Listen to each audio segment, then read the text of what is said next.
Hi everybody, this was my little job today, this little ensuite thing. I did the ceiling a couple of days ago and then they asked me back to do this bathroom.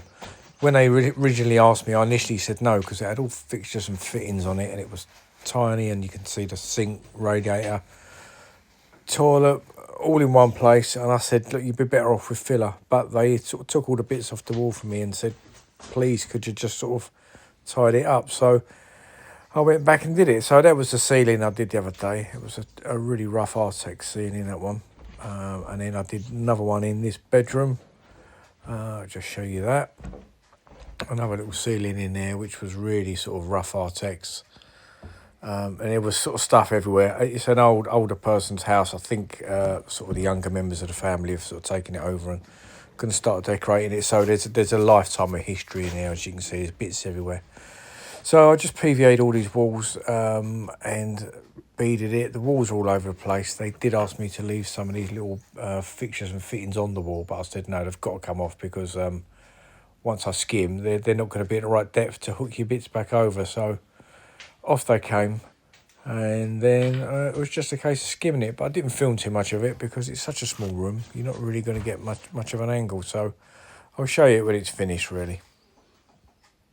So there we go, all done. I didn't film any of that because it's too small of a room really to get any sort of camber depth going on. So that'll sort it out though. That tidies it up for them. They can decorate that now. I took my time with it. I could have got it all on in one hit, but what's the point? I just did the two opposite walls each really. Otherwise you're just going to be turning around and bumping into it all. So that's Thursday. I'm going to take you with me onto Friday now. Right, how you doing everyone? All right, I'm having a bit of a lazy week this week. Not done too much. Got two little silly jobs today and I'll show you one of them now. I've actually just sort of started it. I forgot to start recording.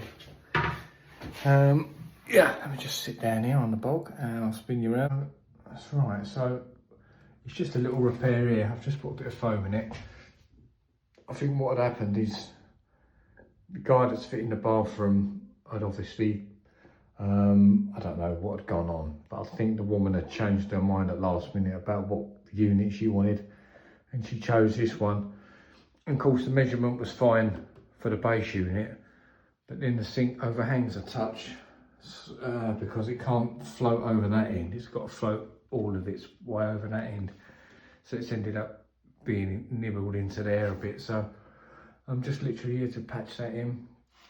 I was going to put some bonding in it, but really and truly it'll probably go off quicker with a bit of this foam in it, so I'll just put a bit of that in it and I'll leave that, and then I shall cut a little bit of angle bead just to match that, and then once that's picked up I'll just put a little bit of finish in it. So that's that job, and then after that it's literally a woman's had a dishwasher removed from her kitchen, but she doesn't want anything back in there.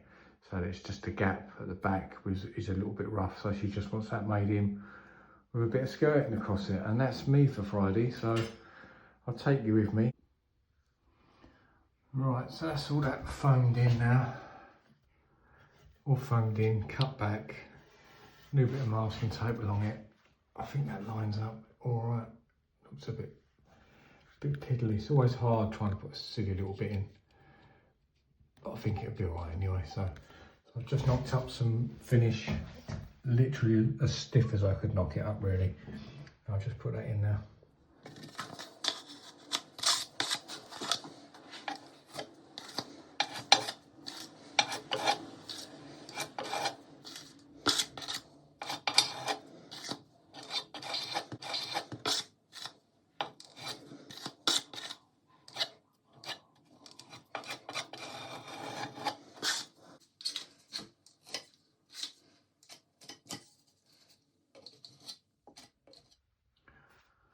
I'm just sitting there watching this dry now, which is really hard to do.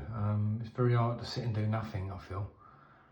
You just want to keep trying to get it smooth and then disappear, but I think I'm going to have to let this pick up a bit and then I'll put a bit of fine filler on it, because there wasn't a lot of depth in this, and people often mistake, they think that plaster can be used as a filler, and it really can't be. It doesn't rub down very well and it's not good on shallow depth. So I don't know if any of you guys get the same, but you might be working in someone's house and they say, oh, why you got a bit knocked up, mate? You couldn't just put a bit in And it's usually like, you know, an old hole where like a picture's fallen off, or a clamp nail's popped, you know, popped the thing, or the ceiling's popped a bit around the screw head. And I always say to people, you're best off with filler. Plaster is not a filler. It doesn't rub down very well. It doesn't stick to shallow surfaces. And anyway, the point being is that that's really what's happened here. It's such a shallow little bit there. It's just going to dry with a bit of an edge on it. So I'll give it a wipe down in a minute when I can. And as soon as that's all picked up, I'll probably just face it up with a little bit of 2-Pray filler. And then the decorator can just touch that bit in before the mastic man comes in and does all these bits. So yeah, I'm just literally watching it go off now, which is, I hate doing that. I'm one that just wants to be doing something, don't like wasting time. What's that old saying? Is it measure twice, cut once? No, I think it's guess once, cut once. I don't know what's gone on there. I'm not presuming anything, but it just tickled me.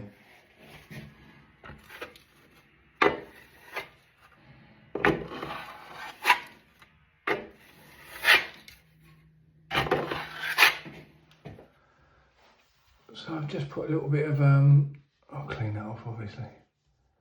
I just put a little bit of 2-Pray powder filler on that. Just chucked it on there, let the decorator come in and sort that out. It's much better really, otherwise you're going to leave plaster there and it'll probably have a little bit of a discrepancy on it. So, wow. That looks, I'm just looking at what these camera phones do. You know when people take pictures and say, look how rough that is? Now, through my eyes and through my feeling of my finger, that's fine, that's smooth, it's got no texture on it at all. As soon as you put these phones near it, it looks absolutely terrible, doesn't it? It looks really bad. It looks like the paint's really rough, but you know, it's not. These camera phones are better than our eyes. So I've seen it before where customers have took photos and highlighted bits, you know, like down in corners of, you know, like skirtings and that, where the filler and the paint's gone on. And it does look absolutely terrible for the phone, but when you see it with your eyes, it's not so bad. So be aware of that if people are going to start dipping your work out and taking photos with these things on it. It's like a bloody magnifying glass. Anyway, yeah, that's that. So I think that'd be a better job for him.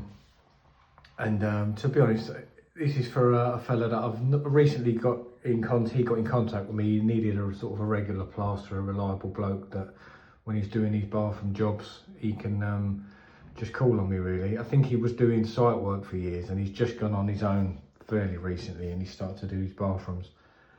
And I think he's had a little bit of not a problem in this job, but I think it's taken him longer, so he's probably in for a few quid. So I won't even charge him for this. You know, I ain't going to charge him for that. He's a really nice fella and he's promised to give me all of his sort of bathrooms that he gets. So if he insists on paying me, I'll say, look, chuck 30 quid on our next bathroom and we'll call it quits on that. But I'm certainly not going to charge him for that. So I just think it's better if I just finish what I do, put a bit of filler on it, I can go. It's not going to cost me any more time. And that'll rub down a lot better than the plaster. If any of you, you know, are thinking about doing any sort of filling and plastering, never use plaster as a filler. It's too gritty. It doesn't rub down like this stuff. Buy the right product for the right job, really. Says he that's probably filled with plaster a million times in his life.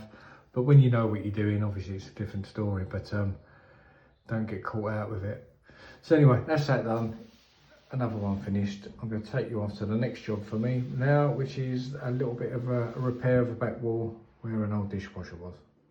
So this is the last little job. So there was a dishwasher here, I think, and the woman's had it taken out and she just wants to use this space for a bin, I think. So not a lot to do. I just gave it a little PVA and I'd already put a little bit of skirting board down there for her just to tidy up, because I said to her, you can't really have it down to the floor, it looked terrible. So I found an old bit of skirting in the garage and chucked that on for her. So there's first coat going on, nice and thick. I mixed it up quite tight, just giving it the old finger test. That's ready for a second one. Put the second one straight on almost, really. I didn't PVA the wall too much. I left quite a bit of suction in there. It was quite pulling in quite nicely. And then I just used the old Rafina Plasiflex, which was nearly as wide as that gap, just to flatten it really. which will be fine. I mean, you're not going to stand there and polish that up to a high polish, are you? It's just literally for a bin to go in there. So just a nice flat matte finish really.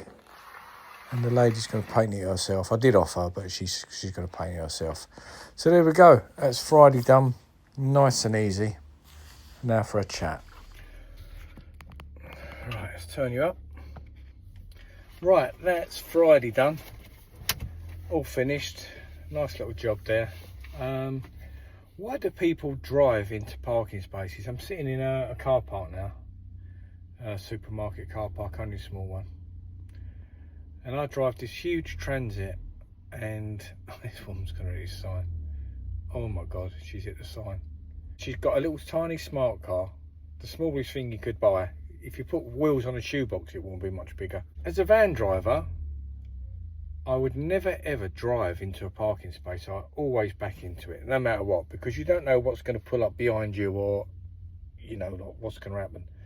And the last thing you want to do is back out of a space, obviously in a van, and you don't know if something's driving past you. But so the woman that just helped the woman in the smart car reverse out is now having to stand there and help her husband reverse out in his Subaru.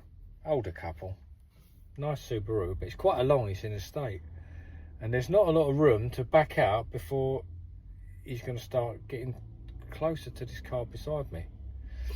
I'm in my sweet spot. There's one space in this car park that really is nice for me. I can get out, whatever happens, I can get out now. Doesn't matter what happens. But again, why do people drive into these spaces? Why don't they back into them and just drive out? It's like anything, isn't it? You're best off doing the hard work first and then have the easy ride on the end of the day. But anyway, I really am waffling now. It's just one of my observations, really. So anyway, that's that little job done for that woman. So I've earned 50 quid today. It's not bad, is it? I only charged her 50 quid. She gave me 60, but I only charged her 50. She's on her own, the woman, middle-aged woman on her own. Oh yeah. No, I don't go there. I don't do things like that. I'm very, very happily married. So I don't go down that route with things. Not since last time, anyway.